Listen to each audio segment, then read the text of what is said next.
Hello friends, welcome to दृष्टि IQ. आज है 7 दिसंबर 2021 और आज की इस वीडियो में हम लोग 7 दिसंबर 2021 से करंट अफेयर्स के जो भी इंपॉर्टेंट क्वेश्चन बनते हैं उनको हम लोग कवर करेंगे। तो चलिए शुरू करते हैं।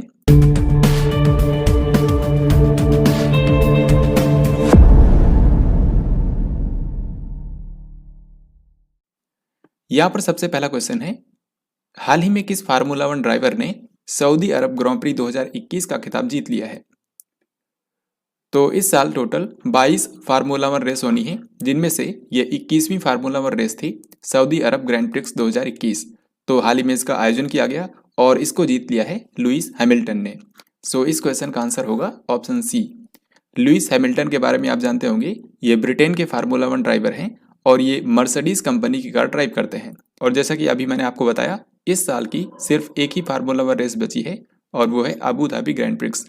तो अभी के समय जो 21 फार्मूला वन रेस हो चुकी हैं, उनमें से सबसे ज़्यादा 9 फार्मूला वन रेस जीती हैं मैक्स वर्स्तापन ने, जो कि नीदरलैंड के ड्राइवर हैं, और फिर 8 फार्मूला वन रेस जीती हैं लुइस हैमिल्टन ने। तो लुइस हैमिल्टन ने ये जो सऊदी अरब ग्रैंड प्रिक्स जीती है, ये इस साल की इनकी 8वीं जीत थी। 6 दिसंबर से भारत और किस देश के बीच में संयुक्त सैन्य अभ्यास एक्यूवेरिन का 11वां संस्करण शुरू हुआ है? तो एक्यूवेरिन नाम का जो अभ्यास होता है, ये एक मिलिट्री एक्सरसाइज है। ये दोनों कंट्रीज की आर्मी के बीच में आयोजित किया जाता है। तो ये दूसरा कंट्री कौन सा है? ये है मालदीव। तो भारत और मालदीव की आर्मी के बीच में एक्यूवेरिन नाम का अभ्यास होता है। हाल ही में इसका जो 11वां संस्करण है, ये 6 दिसंबर को शुरू हुआ है, जो कि इस महीने की 19 तारीख को समाप्त होगा। इस बार इस अभ्यास का जो 11वां संस्करण हो रहा है, ये मालदीव में ही आयोजित किया जा रहा है। मालदीव में एक आइलैंड के ऊपर इसका आयोजन किया जा रहा है। मालदीव जो कंट्री है, ये हिंद महासागर में है और ये पूरे एशिया महाद्वीप का सबसे छोटा देश है एरिया वाइज। यहाँ की राजधानी है माले और मालदीव की करेंसी है मालदीवियन रूपिया। साथ ही इस समय मालदीव के जो राष्ट्रपति हैं, उनका नाम आपको याद रखना है। मालदीव के इस समय राष्ट्रपति हैं इब्राहिम मोहम्मद सोलिह। प्रत्येक वर्ष सशस्त्र सेना झंडा दिवस यानी कि आर्म्ड फोर्सेस फ्लैग डे कौन से दिन मनाया जाता है? तो ये जो आर्म्ड फोर्सेस फ्लैग डे होता है, ये देश की रक्षा करने वाले शहीदों और सैनिकों के सम्मान में मनाया जाता है।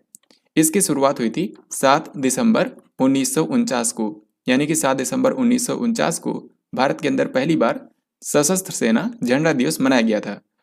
तो इस क्वेश्चन का आंसर होगा ऑप्शन नंबर सी, यानी कि हर साल 7 सितंबर को आर्म्ड फोर्सेस फ्लैग डे मनाया जाता है। असम सरकार ने हाल ही में किस उद्योगपति को राज्य का सर्वोच्च नागरिक सम्मान असम वैभव प्रदान करने की घोषणा की है? तो हाल ही में असम सरकार ने 3 पुरस्कारों की शुरुआत की है। एक तो है असम वैभव। असम वैभव जो पुरस्कार है, ये राज्य का सर्वोच्च नागरिक पुरस्कार है और इसमें 5 लाख रुपए दिए जाते हैं। फिर इसके बाद दूसरा पुरस्कार है असम सौरव। इसके अंदर 4 लाख रुपए दिए जाते हैं। और तीसरा पुरस्कार जो हाल ही में शुरू किया गया है, उसका नाम है असम गौरव और इसके अंदर 3 लाख रुपए दिए जाते हैं।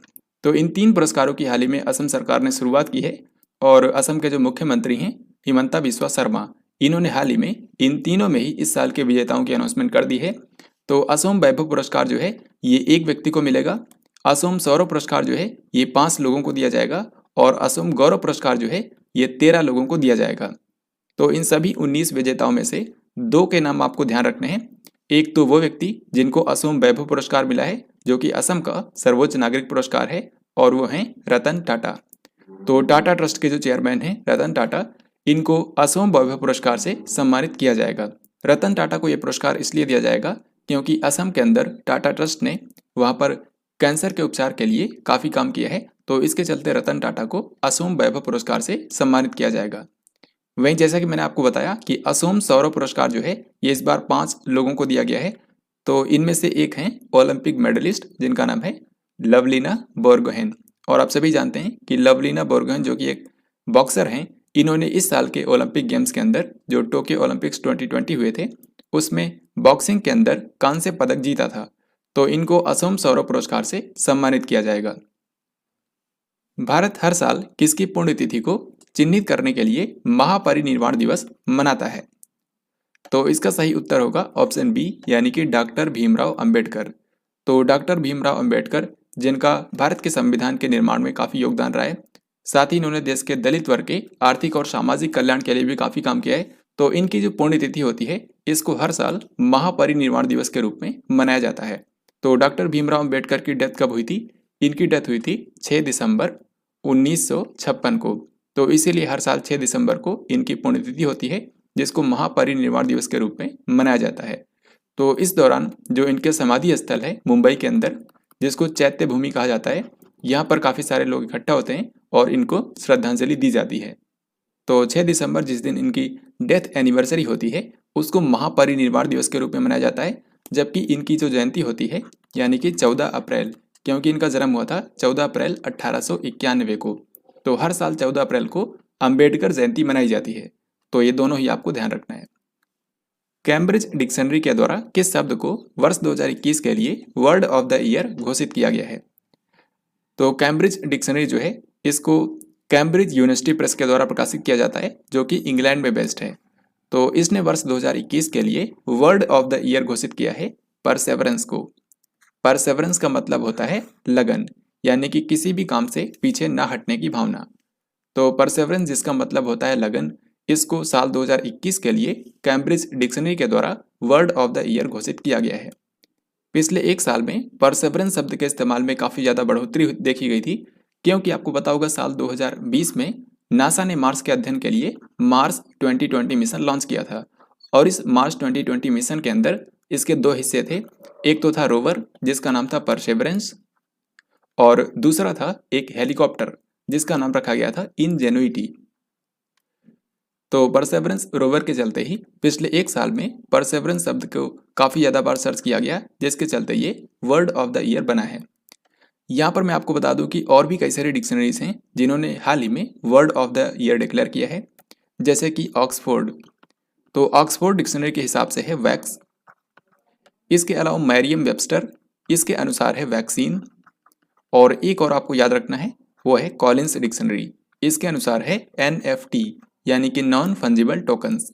तो ये चार आपको अलग अलग डिक्शनरीज के हिसाब से वर्ड ऑफ द ईयर याद रखना है। 5 दिसंबर को लॉन्च किए गए भारतीय नौसेना के अत्याधुनिक सर्वेक्षण पोत संध्याक, इसको कौन से शिपयार्ड ने बनाया है?